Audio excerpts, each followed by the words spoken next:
आज का हमारा जो लेक्चर है वो सॉफ्टवेयर इंजीनियरिंग के ऊपर जी। आज ऐसी ऐसी वन पढ़ी है। तो काइंडली मुझे ये बता दें कि सॉफ्टवेयर इंजीनियरिंग की डेफिनेशन क्या होती है।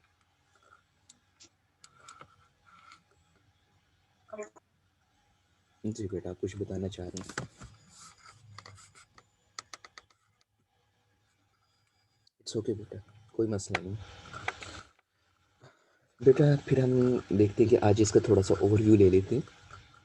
तो देखते हैं कि ये होती कि किस पर्पज़ के लिए इस्तेमाल होती है और इसके हमारे बेनिफिट्स क्या होते हैं रियल लाइफ के अंदर। और नेक्स्ट जो टेक्नोलॉजी का दौर आ रहा है इसकी क्या ज़रूरत पेश आती है। बेटा आज इन चीज़ों को हम थोड़ा गौर करेंगे। किसी बच्चे को कोई प्रॉब्लम, आवाज़ का कोई प्रॉब्लम या स्क्रीन शेयर ना हो रही हो तो काइंडली वो मुझे रिस्पॉन्ड फ़ौरन करेगा। बिस्मिल्लाहिर्रहमानिर्रहीम। बेटा आज का हमारा जो टॉपिक है वो सॉफ्टवेयर इंजीनियरिंग 2 के ऊपर। सॉफ्टवेयर आप पढ़ चुके हैं क्या होते हैं, शुरू से पढ़ते आ रहे हैं। इंजीनियरिंग वो भी आगे चल के हम डिस्कस करते हैं क्या होते हैं। तो आज का बेटा हम देखते हैं कि इस सब्जेक्ट में ज़रूरत क्यों पेश आई है। आपने टेस्ला कंपनी का नाम सुना? टेस्ला का? जी बेटा, आपने जी टेस्ला सर। टेस्ला कंपनी, जी जी बेटा। सर सर कौन सी company? Tesla Tesla. It's okay बेटा, कोई मसला नहीं, मैं बता देता हूँ आपको।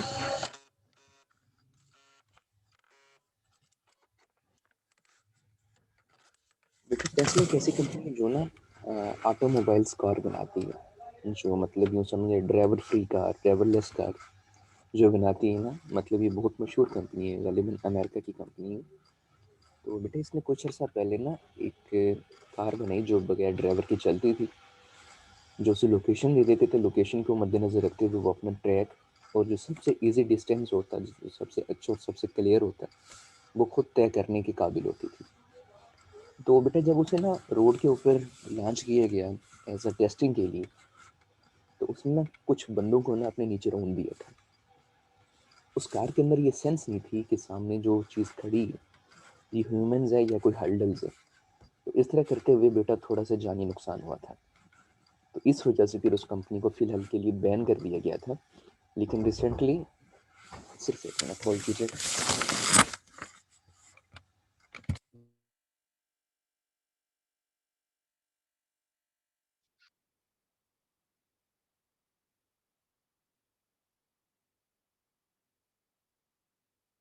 सर आई थिंक सो आपका माइक ऑफ हो गया है।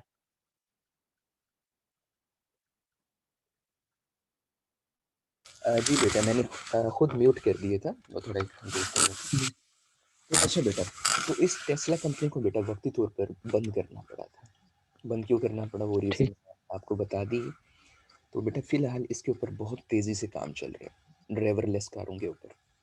तो फ्यूचर इंशाल्लाह जब आप ग्रेजुएशन कर लेंगे बेटा, आप जब मार्केट के अंदर निकलेंगे, आप जब पढ़ेंगे, डाटा माइनिंग पढ़ेंगे, आर्टिफिशियल इंटेलिजेंस पढ़ेंगे, तो आपको खुद क्लियर हो जाएगा कि इन चीज़ों की कितनी ज़रूरत है। आप एक चीज़ बेटा मद्देनज़र रखें, जब भी बात की जाती है कि टेक्नोलॉजी या साइंस बहुत तेज़ी से तरक्की कर रही है, तो बेटा उसके अंदर जो 90% रोल होता है वो हमारी कंप्यूटर साइंसेस का होता है। ठीक है बेटा, पहले क्या था, चीज़ें मैनुअल थी, अब चीज़ें कंप्यूटराइज हो चुकी हैं। अब कंप्यूटराइज से भी बढ़ के बेटा एक ऐसी चीज़ें आ रही हैं, आपने गालिबन वो मूवी देखी होगी, रोबोट मूवी देखी है ना, वो जो इंडियन मूवी। Yes sir. ठीक है बेटा, उसके अंदर क्या फॉल्ट था कि उस रोबोट के अंदर ना सेंस नहीं होती, वो चीज़ों को परफॉर्म करते, लेकिन वो मूवी में क्या दिखाते हैं एंड पे ना उसके अंदर सेंस आना शुरू हो जाती है कि वो हीरोइन के साथ अटैचमेंट उसकी स्टार्ट हो जाती है। तो ये एक मूवी थी जस्ट बेटा, लेकिन ओरिजिनल के अंदर ऐसा नहीं होता, क्योंकि इंसान ही ऐसा शाहकार है जो फीलिंग्स और इमोशन को समझ सकता है। मशीन कभी ऐसा नहीं कर सकती। लेकिन बहरहाल फ़िलहाल इस पे काम हो रहा है। तो बेटा एक रोबोट था कुछ अर्सा पहले जिसे लॉन्च किया गया था। उस रोबोट की बेटा स्पेसिफिकेशन ये थी कि उसने वर्ल्ड चेस चैंपियन को कई बार बीट कर दिया था। ठीक है बेटा, जो चेस का कई सालों से बंदा मास्टर हुआ फिर रहा था, चैंपियन, पूरी वर्ल्ड का रिकॉर्ड जो बंदा अपने नाम कर रहा था, तो जब उसे उस रोबोट के सामने उसे खेलने को कहा गया, तो रोबोट ने बेटा कुछ ही मिनटों के अंदर उसे फारिग कर दिया। तो बेटा कहने का मतलब ये है कि ये जो हम कुछ सब्जेक्ट हमारे जिस तरह डाटा माइनिंग हो गया, इस तरह के ये आर्टिफिशियल इंटेलिजेंस के जिस तरह कुछ सब्जेक्ट आ गए, तो बेटा आर्टिफिशियल इंटेलिजेंस बहुत पुरानी हो चुकी है। अब इसकी जो मॉडिफिकेशन चीज़ें आ रही हैं बेटा, उसके अंदर मशीन इस काबिल होती है कि जी बेटा आवाज़ आ रही है? जी सर। इट्स ओके बेटा। तो बेटा मशीन इस काबिल होती है कि वो अपनी माजी की गलतियों से खुद सबक ले। वो देखते हैं कि मैंने पहले एक चाल जो ली थी वो गलत चाल ली थी। वो नेक्स्ट क्या कोशिश करेगा, वो खुद ब खुद अपना एल्गोरिदम को इनहेरिट करेगा। उसके जो बेटा चाइल्ड होंगे वो गलती नहीं करेंगे। वो ये सोचेंगे मेरे बाप दादा ने भी ये गलती की थी, उसका खमियाजा उन्हें ये भुगतना पड़ा था, वो गेम हार गए थे।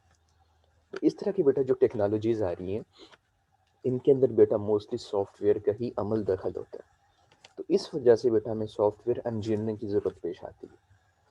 अमूमन बेटा एक चीज़ हमेशा याद रखिएगा, ये आपको लाइफ टाइम आपकी हेल्प करेगी ये चीज़। जब जब भी बेटा कोई सब्जेक्ट पढ़ें, तो फर्स्ट ऑफ ऑल आप ये मद्देनज़र रखेंगे ये सब्जेक्ट हम पढ़ क्यों रहे हैं। जब आप ये चीज़ें बेटा क्लियर कर लेंगे तो इंशाल्लाह वो सब्जेक्ट आपको समझने में भी आसानी होगी और आपको बहुत सारे कंसेप्ट आपके क्लियर हो जाएंगे। तो आज का बेटा हमारा जो सब्जेक्ट है हम लोग थोड़ा देखते हैं कि इसकी ज़रूरत क्यों पेश है सॉफ्टवेयर की, सॉफ्टवेयर इंजीनियरिंग की, और इसकी थोड़ी सी जो हिस्ट्री है प्रीवियस, वो भी थोड़ा आज हम बेटा डिस्कस करते हैं। तो इंशाल्लाह बेटा इसके बाद नेक्स्ट जो होगा वो देखेंगे। अच्छा बेटा, सबसे पहले बेटा स्लाइड आपके सामने है, ये स्लाइड देखिए। देखिए एक चीज़ है हमारे पास, जो चीज़ हमने आज डिस्कशन करनी है वो हमारे पास क्या है कि बेटा फॉर्मल मेथड्स हमारे पास क्या होते हैं, और उसके बाद बेटा हमने देखते हैं कि सॉफ्टवेयर क्या होता है, उसके बाद देखते हैं सॉफ्टवेयर सिस्टम क्या होते हैं, फिर हमने देखते हैं कि सॉफ्टवेयर इंजीनियरिंग क्या होती है। इसके साथ साथ बेटा हमने ये सर भी, आई थिंक सो आपकी स्क्रीन स्टक है। अच्छा स्क्रीन शेयर नहीं हो रही है आपके साथ? शेयर हो रही है मगर वही है जो मतलब स्टार्टिंग में फोल्डर शो हो रहे थे, अभी तो कोई फाइल आप ओपन नहीं की। ओहो बेटा, मुझे पहले बताना था इसलिए मैंने आपसे पूछा। चलो एक मिनट बेटा, एक मिनट। जी बेटा, आप कुछ फ़र्क पड़ा? नहीं सर, एच डी स्टक है। As it is. सर आप एक दफ़ा स्टॉप करके ना शेयर को तो दोबारा से शेयरिंग करें। इट्स ओके बेटा, इट्स ओके, इट्स ओके।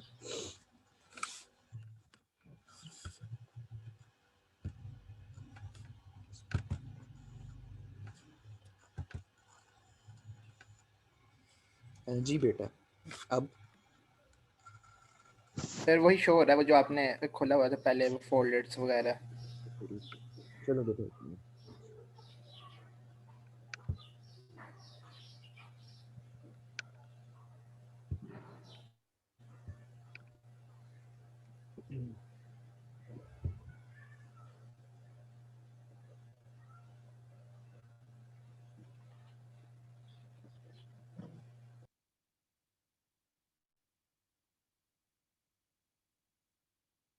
एक दफ़ा बता दीजिएगा बेटा। जी sir as it is stuck है। एज इट इज एक मिनट।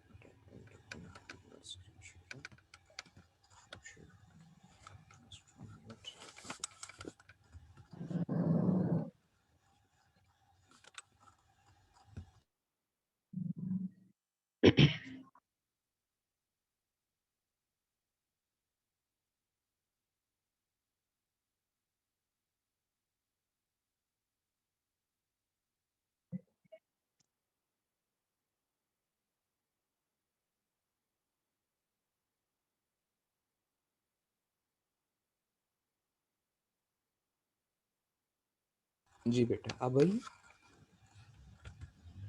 ये सर स्क्रीन तो आगे कोई टास्क परफॉर्म करेंगे तो पता चलेगा कि स्टक तो नहीं है। इट्स ओके बेटा, इट्स ओके। ये सामने स्लाइड पे लिखे फॉर्मल जी मेथड। जी जी अच्छा बेटा, सॉरी बेटा, बहुत अच्छा कि आपने टाइम पे बता दी। अच्छा बेटा, जी सर। तो जो चीज़ें बेटा आज हमने डिस्कस करनी है वो स्क्रीन पर आपके सामने आ रही है। What is formal method, what is software, और सॉफ्टवेयर सिस्टम्स क्या होता है हमारे पास, और व्हाट इज़ इंजीनियरिंग, इंजीनियरिंग क्या होती है। और हमने थोड़ा सा ये भी पहले भी देखा, आप मज़ीद दोबारा देख लेंगे, ये सॉफ्टवेयर इंजीनियरिंग की हमें ज़रूरत क्यों पेश आई।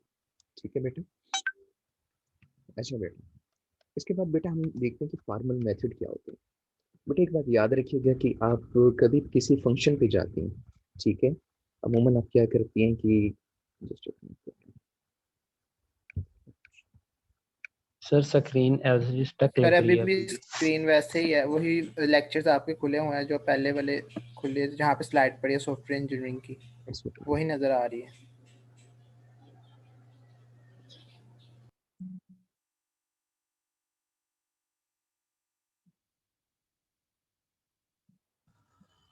बेटा अब सर एज इट इज है। इट इज जस्ट एक मिनट।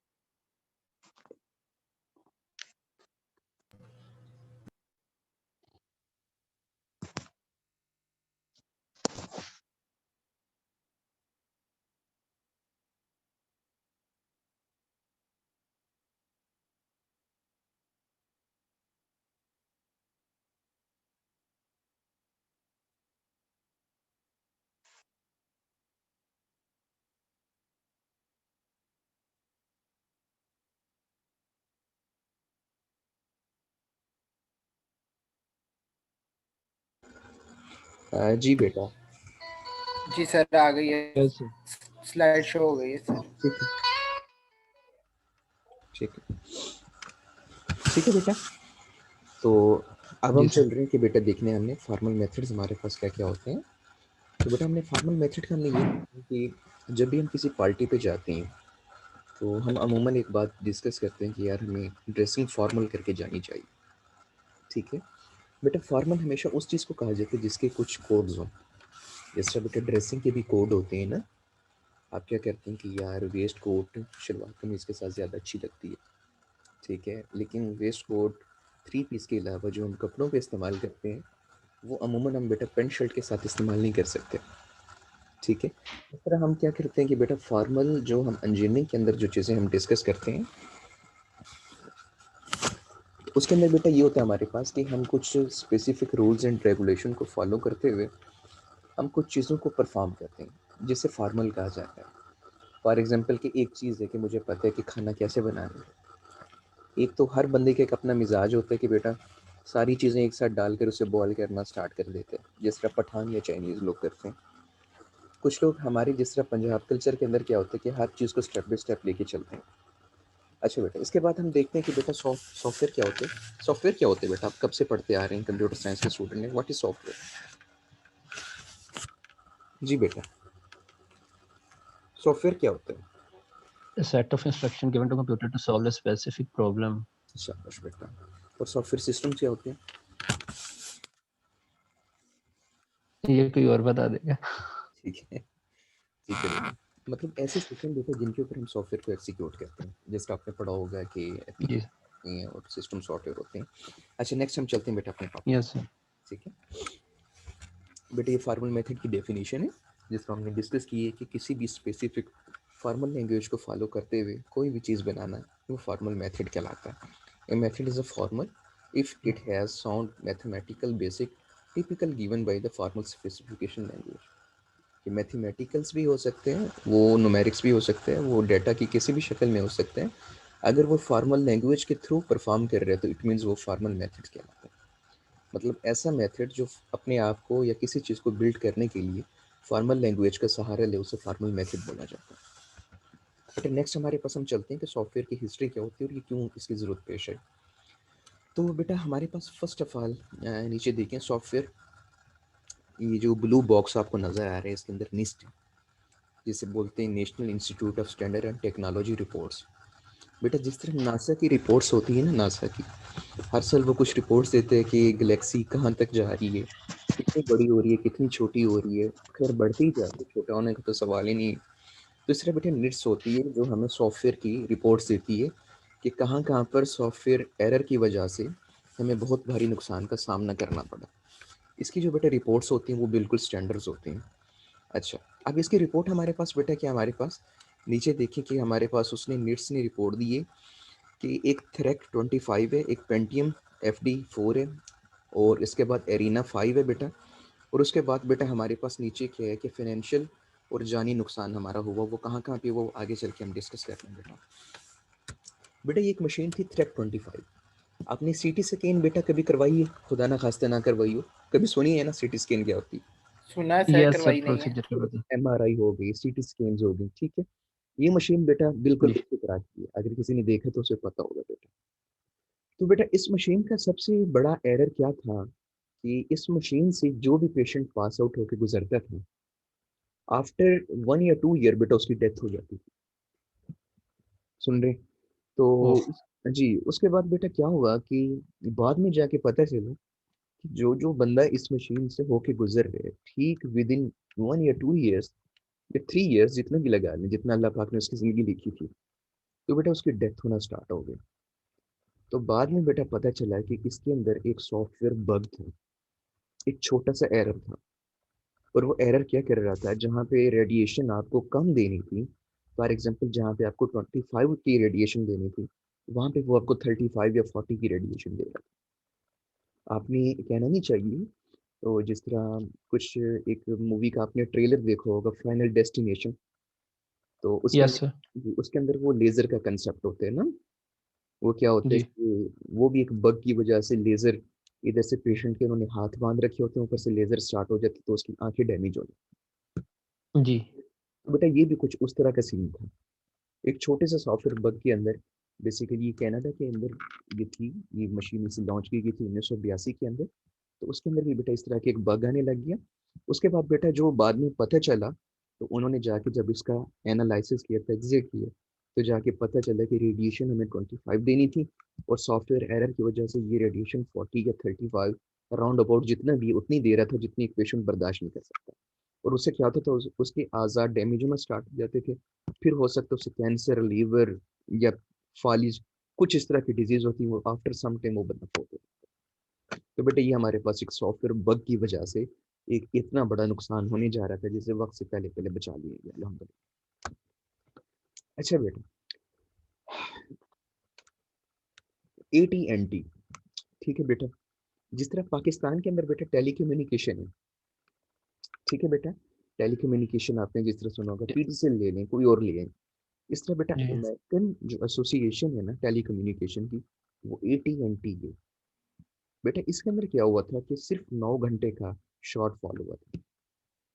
ये समझ ले, यहाँ पे सर्किट ब्रेक होने की वजह से, कुछ भी होने की वजह से यहाँ पे लाइट चली गई थी, और उस लाइट चले जाने की वजह से बेटा उनका जो सॉफ्टवेयर था, वो इस काबिल नहीं था कि उसे वो डायरेक्ट कन्वर्ट कर दे किसी और एनर्जी के ऊपर। तो बेटा 9 घंटे का इनका शॉर्टफॉल हुआ, और उस 9 घंटे की शॉर्टफॉल की वजह से इनका 60 मिलियन डॉलर का नुकसान हो गया था, सिर्फ 9 घंटे के अंदर अंदर। और वो कितना बनती है बेटा पाकिस्तानी रुपये में, तकरीबन 7 अरब, नीचे लिखी हुई है बेटा, ये मैं कर्सर लेके जा रहा हूँ, ये देख लीजिएगा। तकरीबन बेटा सात yes 38 93 lakh something Pakistani rupees के अंदर, सिर्फ और सिर्फ बेटा 9 घंटे का नुकसान इस एक कंपनी का इतना चला गया कि इस पूरी मुल्क की मईशत को फिर इसका असर था। तो बेटा ये छोटी छोटी सॉफ्टवेयर बग्स की वजह से इन चीज़ों को देखा गया, और ये सारा यहाँ पे इसे सॉफ्टवेयर इंजीनियर को और सॉफ्टवेयर को ही जिम्मेदार ठहराया गया था। ये बेटा कब हुआ था? 15 जनवरी 1990 को हुआ था। अच्छा, जी सर। नेक्स्ट चलते हैं। हाँ, अब आ गई बेटा पेट्रियट मिसाइल। ठीक है, क्या होता है बेटा पेट्रियट मिसाइल, क्या होता है? बड़े माशाल्लाह आप इन चीज़ों से वाबस्ता होंगे, आर्मी के गर्विदा भी होंगे, टेक्नोलॉजी से भी आप मुतारिफ होंगे। GF-17 थंडर 3 सीरीज भी आपने बना दी है। बताएं पेट्रियट मिसाइल क्या होता है? इट्स ओके बेटा, कोई प्रॉब्लम नहीं, ठीक है बेटा। पेट्रियट मिसाइल ऐसे मिसाइल्स होती हैं जो आपने देखे होंगे कि जब उन्हें लॉन्च किया जाता है या छोड़ा जाता है, तो वो जहाज के पीछे पीछे निकलते रहते हैं। आपने देखे होंगे ना ऐसे मिसाइल्स, वो यस जहाँ सर। जहाँ जहाँ जहाज जा रहे हैं, जहाँ जहाँ ये पहला मिसाइल जा रहा है, तो उसके पीछे ये भाग पड़ते हैं, उसे तबाह कर देते हैं, ठीक है। Heat sensor I think so इनमें यूज होती है। शाबाश बेटा, ठीक है। तो बेटा इसका फिर जी कुछ सोल्यूशन जुगाड़ तो होती है, इंजन समटाइम बंद कर दिए जाते हैं, समटाइम क्या कर दिए जाते हैं, ताकि वो हीट की वजह से जी सर। डिटेक्ट ना कर पाए। तो बेटा ये एक ऐसा मिसाइल था जब गल्फ वार स्टार्ट हो रही थी, तो उसके अंदर इसके तजर्बा किया गया अमेरिकन आर्मी की तरफ से। तो बेटा इस पेट्रियट मिसाइल के अंदर क्या होगा, जब इसे लॉन्च किया गया बेटा, तो इसे लॉन्च करने के दौरान ही इस मिसाइल ने अपनी डायरेक्शन चेंज कर ली थी। वो जिस टारगेट को वो मारना चाह रहे थे उसने उस टारगेट का पीछा नहीं किया, बल्कि जिन लोगों ने इसे यहाँ से लॉन्च किया, थोड़ी ही बुलंदी पे जाने के बाद बेटा इसने अपनी डायरेक्शन चेंज की और वापस उन्हीं लोगों की तरफ आके फट गया जिन्होंने इसे लॉन्च किया था। तो बेटा बाद में पता चला कि ये भी सॉफ्टवेयर बग की वजह से एक एरर था। बाकी बेटा होता सिर्फ अल्लाह की तरफ से है। ये हमारी सिर्फ वो है जो जी। हम अपने नाकी शकल को इस्तेमाल करते हुए चीज़ों को जिम्मेदार ठहरा देते हैं। तो बेटा इसके अंदर क्या हुआ था कि ये 25 फरवरी 1999 के अंदर बेटा ये अटैक हुआ था और इसके अंदर 28 फौजी मारे गए थे बेटा और 100 के करीब जो थे वो शदीद जख्मी हो गए थे। ठीक है बेटा। जी सर। जी नेक्स्ट बेटा एरीना 5 नाम सुना आप लोगों ने एरीना 5 का? ये सर एरिना का भी सुना है क्या होती है बेटा, शाबाश बताएं। सर, सिर्फ नाम सुना हुआ। चलिए बेटा ठीक है। तो बेटा एरीना 5 हमारे पास ना एक स्पेस प्रोजेक्ट था, जिस तरह लास्ट चंद्रयान नाम तो सुना होगा ना, चंद्रयान का। नो इंडिया की तरफ से था आई थिंक सो। हाँ, चंद्रयान जो इंडिया ने बनाए थे बेटा, वो भी प्रोग्रामिंग की वजह से नाकाम होके वापस आया था जी, फिर इंडिया। फेल हो गया था। जी। ठीक है बेटा, तो ये यूरोपियन स्पेस एजेंसी का एक प्रोजेक्ट था। ये भी एक स्पेस का प्रोजेक्ट था, मतलब अपने सैटेलाइट भेज रही थी स्पेस के अंदर। तो ये 10 साल की बहुत ज्यादा मेहनत के बाद बेटा ये हासिल किया गया था, बनाया गया। ठीक है। और बेटा इसके अंदर क्या हुआ था कि जी। जो कॉस्ट थी, नेट कॉस्ट, वो थी $7 बिलियन जो इस पे इन्वेस्ट हुआ था। और आप उसे खुद अंदाजा कर लीजिए, यूरोपियन डॉलर को आप लेके पाकिस्तानी रुपीज में कन्वर्ट कीजिएगा, देख लीजिए कि कितना बनते हैं। तो बेटा 1 मिनट के अंदर अंदर, 1 मिनट ले लें कुछ ले लें, उसके अंदर अंदर बेटा ये फ्लॉप हो गया था। कहाँ बेटा 10 साल की मेहनत, और कहाँ इसके ऊपर जो लागत थी $7 बिलियन। और उसकी बेटा रीजन क्या था नाकाम होने की? बेटा इन्होंने क्या काम किया था कि आपने फ्लोट और इंटीजर का कंसेप्ट पढ़ा है ना बेटा? जी सर। ठीक है बेटा। यस तो सर। इन्होंने क्या काम किया था बेटा, 16 बिट फ्लोट वैल्यू को 64 बिट फ्लोट वैल्यू को, ये मैंने नीचे लिखा है देखिएगा, 64 बिट फ्लोट वैल्यू को, जहाँ कर्सर है बेटा ये लिखा है, 64 बिट फ्लोट वैल्यू को 16 बिट इंटीजर के अंदर इन्होंने स्टोर करने की कोशिश की। तो उससे बेटा क्या हुआ कि एक थोड़ा सा सॉफ्टवेयर, ये एक हमारे लिए एक माइनर से, हम बेटा क्या काम करते हैं कि जब हम इंटीजर को फ्लोट के अंदर स्टोर करवा लेते हैं या फ्लोट को इंटीजर में स्टोर करवाते हैं, जो होता नहीं है, तो क्या करते हैं वो अपनी तरफ से फ्रैक्शन वैल्यू 0.00 ऐड कर देते हैं। समझ रहे हो जी। ये ना? तो वो क्या करते हैं जी। कि जी। जी। इंटीजर को फ्लोट में ऑटोमेटिक कन्वर्ट कर देते हैं, लेकिन ये बेटा क्रिटिकल सॉफ्टवेयर था, ये बहुत ही हसास किस्म का सॉफ्टवेयर था। यहाँ पर ऐसा कोई सीन होने वाला नहीं था। उन्होंने इतने बड़े प्रोग्राम की वैल्यू 64 बिट फ्लोट को 16 बिट इंटीजर के अंदर जब स्टोर किया, तो इनका सिस्टम क्रैश हुआ, ये सारा का सारा प्रोजेक्ट फेल हो गया था। तो बेटा इसका जो लॉस हुआ था, वो फिर लॉस इन्हें पड़ा था $370 मिलियन के अंदर। उसकी कॉस्ट कितनी थी, $7 बिलियन में। लेकिन उसके साथ जब ये बेटा तबाह हुआ, तो इसने आसपास की सारी टेक्नोलॉजी को भी तकरीबन नुकसान पहुंचाया। फिर उसकी नेट कॉस्ट जाके बनी बेटा $370 मिलियन, तकरीबन 45 अरब समथिंग पाकिस्तानी रुपीस के बराबर, एक विद इन सम मिनट्स के अंदर। 1 मिनट था, 2 मिनट थे, 3 मिनट थे, जितने भी। तो बेटा ये सॉफ्टवेयर बग की वजह से छोटी छोटी एरर्स हमें बड़ा बड़ा नुकसान दे जाती है। तो बाकी बेटा जो टेक्नोलॉजीज हम यूज करते हैं उनके अंदर क्या होता है कि इतना बड़ा नुकसान नहीं होता। फॉर एग्जाम्पल जिस तरह हम कोई ब्रिज बना रहे हैं, ठीक है, ब्रिज गिर जाता है बेटा, हमें इतना बड़ा नुकसान 1 मिनट में नहीं होता, ना ही इतना जानी ना ही इतना माली नुकसान। फॉर एग्जाम्पल ब्रिज के ऊपर हमारी करोड़ रुपए की इन्वेस्टमेंट थी, या कोई बड़ा ब्रिज है तो हमारी कोई 10 करोड़ 20 करोड़ की इन्वेस्टमेंट थी। जब वो गिरती है तो बेटा वो मुकम्मल तबाह नहीं होती, हम उसके मटेरियल को दोबारा भी इस्तेमाल कर सकते हैं। लेकिन बेटा जहाँ पे सॉफ्टवेयर की एरर आ जाए, वहां पे बेटा हर चीज खुद ब खुद क्लैश हो जाती है। अब नीचे जिस तरह देख लें, मैकेनिकल का प्रोजेक्ट है, जिस तरह कार्स हैं, कार्स के अंदर अगर फॉर एग्जांपल कोई एरर आ रहा है तो हम क्या करते हैं बेटा, एक मिनट, मैकेनिकल के बेटा जो एरर्स होते हैं वो भी हमारे पास क्या होते हैं, हम कभी शेप चेंज कर देते हैं, कभी इंजन का पिस्टन चेंज कर देते हैं, कभी उसके स्ट्रोक्स चेंज कर देते हैं। इस तरह हम करने के बाद बेटा अपने एरर को या अपना जो नुकसान होता है उसे हम ज़्यादा से थोड़े की तरफ लेके आ जाते हैं।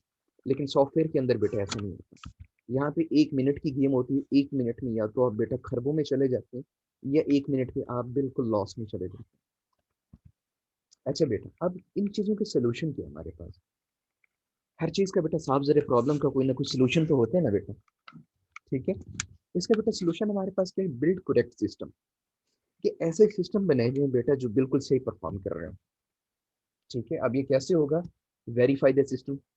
उन जो सिस्टम हमने बनाए हैं उन्हें बार बार वेरीफाई किया जाए। प्रूफ, ये बेटा कर्सर लेके जा रहा हूँ देखिएगा, prove it will never fail, कि ये जी साबित करें ये फेल नहीं होगा। वो बेटा कैसे साबित कर सकते हैं? जब हम एक प्रोजेक्ट को बार बार वेरिफिकेशन फेज से गुजारें। साफ जरे कि यार एक दोस्त है मेरा, उसे मैंने बारहा आजमाया है, वो हमेशा मेरे साथ मुखलिस रहे, तो मैं आंखें बंद करके कह सकता हूँ यार मेरा वो दोस्त जो है वो कभी ऐसा नहीं कर सकता। तो बेटा इसलिए सॉफ्टवेयर के अंदर भी क्या होते हैं बेटा, उन्हें हम क्या करते हैं कि बार बार आजमाया जाए ताकि वो कभी फेल ना हो। हाउ, कैसे? ये बेटा आगे हमारे पास कुछ मेथड्स होती हैं, जिस तरह वेरिफिकेशन, वैलिडेशन, टेस्टिंग, लेवल्स, वो बेटा इंशाल्लाह हम नेक्स्ट सीरीज के अंदर डिस्कस करेंगे। वो हमारे पास छोटे छोटे कौन कौन से वेरीफाइड है सॉफ्टवेयर या टूल कैन है, टूल चेन है, ये सारे कुछ हमारे पास बेटा मेथड्स हैं जिनसे हम उसे गुजार के हम उसे मजीद रिलायबल बना सकते हैं। अच्छा बेटा, आप चलते हैं इंजीनियरिंग की तरफ। इंजीनियरिंग क्या होती है? सॉफ्टवेयर तो हमने देख लिया, आपने जिस तरह बताया कि line of program, line of instruction जो कंप्यूटर के अंदर यूज की जाती है। अच्छा बेटा, आप देखते हैं इंजीनियरिंग क्या होती है। आवाज आ रही है बेटा सबको? Yes sir. It's okay. Yes sir. तो बेटा हमारे पास इंजीनियरिंग जो होती है, अल्लाह आपका भला करे, इंजीनियरिंग बेसिकली फिजिक्स का एक नॉलेज है, ठीक है बेटा? इंजीनियरिंग कंप्यूटर का कोई नॉलेज नहीं है, इंजीनियरिंग मैथमेटिक्स और फिजिक्स का एक नॉलेज है। वो आपने देखा होगा, अल्लाह का भला करे, एक छोटी सी एग्जांपल आपको देता हूँ। मूसा अल ख्वारिज़मी का नाम सुना बेटा आपने? Yes sir. ठीक है बेटा, कौन थे? मुस्लिम साइंटिस्ट। बिल्कुल, मुस्लिम साइंटिस्ट नहीं, साइंटिस्ट भी कह सकते हैं, मैथमेटिशियन थे, अलजबरा जिन्होंने हमें दी। मैथमेटिक्स। ठीक है बेटा। अच्छा, जी आपने जी जी महमूद गजनवी का भी नाम सुना होगा। जी। Yes sir. महमूद गजनवी ने बेटा जब सोमनाथ का मंदिर फतह किया था ना बेटा, जब हिंदुस्तान पे जी हमले किए, तो सोमनाथ का मंदिर इस बंदे ने फतह किया। बेटा ये कासिम अली कौन है? बार बार डिस्कनेक्ट हो जाता है बेचारा। अच्छा इट्स ओके। तो बेटा उसके अंदर एक बुत था, सोमनाथ के मंदिर के अंदर ना, एक एक ऐसा बुत था बेटा जो हवा के अंदर, फिजा के अंदर मौलिक खड़ा था। और बड़े बड़े बेटा लोग आके ना जब उस बुत को देखते तो वो सजदे में गिर पड़ते, माजल्ला। ठीक है बेटा। तो बेटा उसने क्या काम किया कि वो खुद भी परेशान था। जब महमूद गजनवी उस मंदिर के अंदर गया तो उसने उस बुत को देखा। वो बड़ा एक जो हैकल किस्म का बुत था, और नीचे से कोई सपोर्ट नहीं थी, ऊपर से भी कोई सपोर्ट नहीं थी, वो मौलिक खड़ा था। तो लोग आते उसकी पूजा पाठ करके चले जाते। यार वो तो बेटा मोमिन बंदा था। तो बेटा उसने ना मूसा अल ख्वारिज़मी को बुलवाया कि ये बेटा क्या सूरत हाल है, काइंडली आप इसके मुतालिक हमें थोड़ा ब्रीफ करें। तो बेटा मूसा अल ख्वारिज़मी को अल्लाह पाक ने इतना नॉलेज दिया था, उसने कहा कि मंदिर की फलां फलां पॉइंट्स पर जो दो तीन ईंटें लगी हुई ये निकाल लो। तो बेटा जब उन ईंटों को निकाला गया तो वो बुत गिर गया। सोचने की बात है कि बुत का उन ईंटों के साथ क्या ताल्लुक है और वो क्यों गिरा। बेटा बाद में जाके पता चला वो जो बुत था वो गालिबन मैग्नेट का था या फिर आयरन का था। वो जो ईंटें थी वो बेटा मैग्नेट की थी। तो कहने का मतलब ये है कि बेटा इस तरह का जो इंजीनियरिंग की बुनियाद स्टार्ट हुई, वो यहाँ से स्टार्ट हुई कि किस तरह मैथमेटिक्स को और फिजिक्स की इक्वेशन को या न्यूमेरिक्स को इस्तेमाल करते हुए हम चीज़ों का सोल्यूशन निकाल सकते हैं। इसे इंजीनियरिंग कहा जाता है। ठीक है बेटा। Scientific knowledge use for productive use, कि किसी भी प्रोडक्टिव चीज़ को क्रिएट करने के लिए साइंटिफिक नॉलेज को प्रॉपर फॉर्मल वे से इस्तेमाल करना इंजीनियरिंग कहलाता है। और वो हमारे पास बेटा मार्केट के अंदर ये यूनिवर्सिटीज़ में जो जो चल रही हैं, मोस्टली जो सबसे मशहूर हैं वो कौन सी हैं? Civil, electrical, mechanical, computer engineering बेचारी अभी कुछ साल पहले ही इंट्रोड्यूस हुई। तो इन सब का बेटा जो नॉलेज होता है वो सारा डिपेंड अपॉन करते हैं फिजिक्स के ऊपर। इनका अपना कोई नॉलेज नहीं होता। नेक्स्ट बेटा।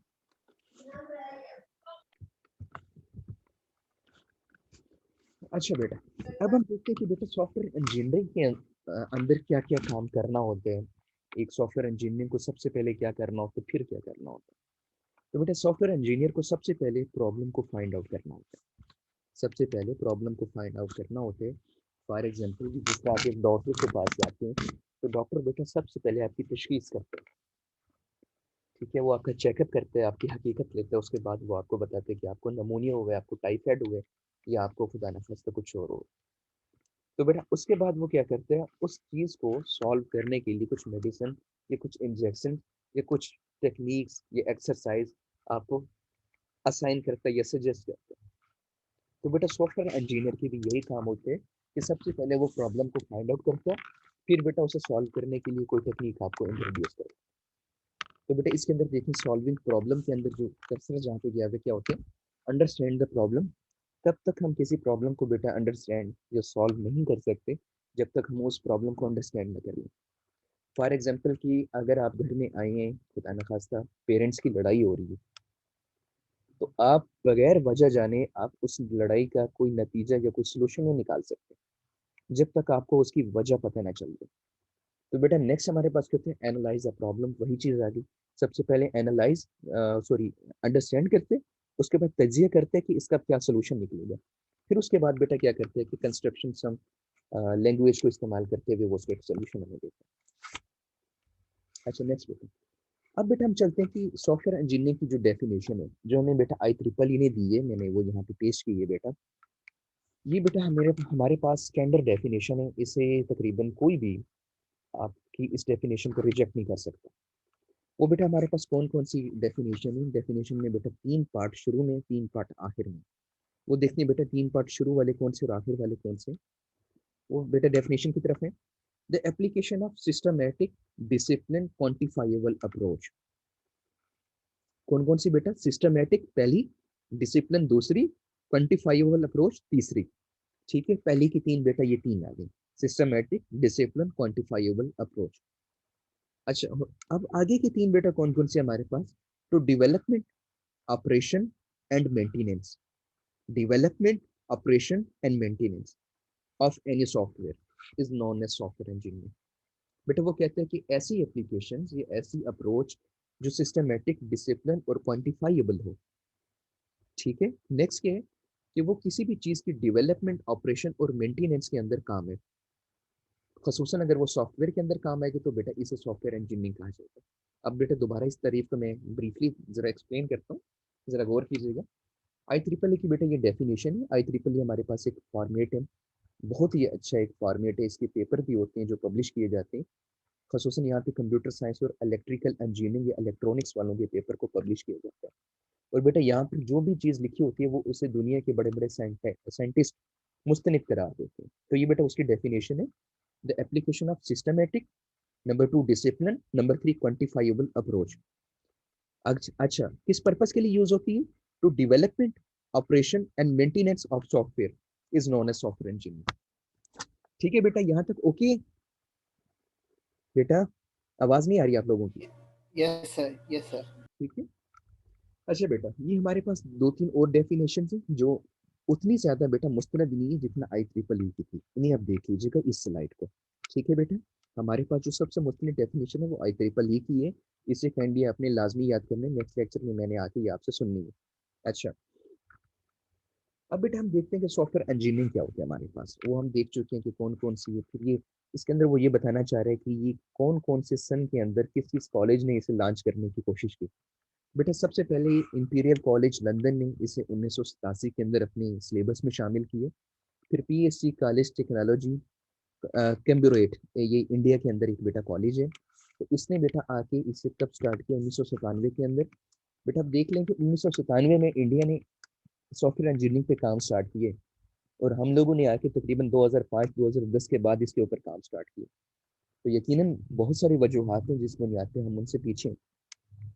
अच्छा बेटा, और US naval post graduate school, ठीक है बेटा, इन्होंने 1998 के अंदर सॉफ्टवेयर इंजीनियरिंग को स्टार्ट किया। तो अब हम देखते हैं कि कंप्यूटर साइंस और सॉफ्टवेयर इंजीनियरिंग के अंदर बेटा क्या फर्क है। बेटा कंप्यूटर साइंस